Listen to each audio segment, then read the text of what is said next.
আমি রাস্তায় আস্তে আস্তে আমার সাথে প্রচুর মানুষের দেখা হয়েছে এবং আমি অনেকগুলো এলাকা দিয়ে ঘুরে এসেছি।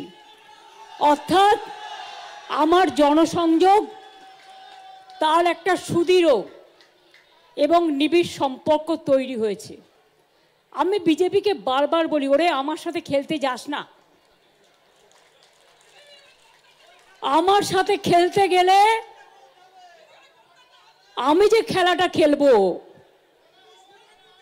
সেই খেলায় তোমরা আমাকে ধরতেও পারবে না, ছুটতেও পারবে না, নাগালও পাবে না।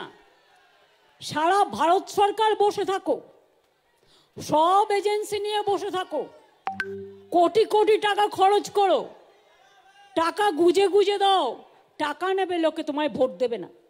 কারণ তুমি 1 মাসের জন্য টাকা দেবে আর 365 দিন চলবে কোত্থেকে?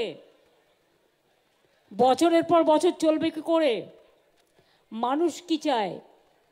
জীবনের নিরাপত্তা, বাঁচার নিরাপত্তা, গণতন্ত্রের নিরাপত্তা, সম্পত্তির নিরাপত্তা, সন্তানের নিরাপত্তা, মা বোনেদের সম্মান।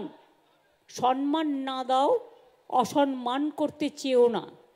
আর বাংলায় তুমি যদি মনে করো আমি একজন মহিলা হিসেবে এখানে আছি, নারী শক্তির প্রতীক হিসেবে, আমি ছোট্টবেলা থেকে ছাত্র পরিষদ করা লোক, আমি যোগমায়া দেবী কলেজের ফাউন্ডার প্রেসিডেন্ট ছিলাম, স্টুডেন্ট মুভমেন্ট থেকে আসা লোক।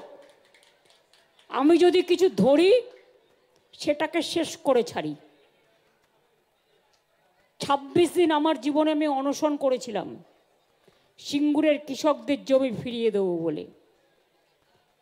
পিছু হটিনি কিন্তু যতক্ষণ পর্যন্ত দাবি আদায় করতে না পেরেছি।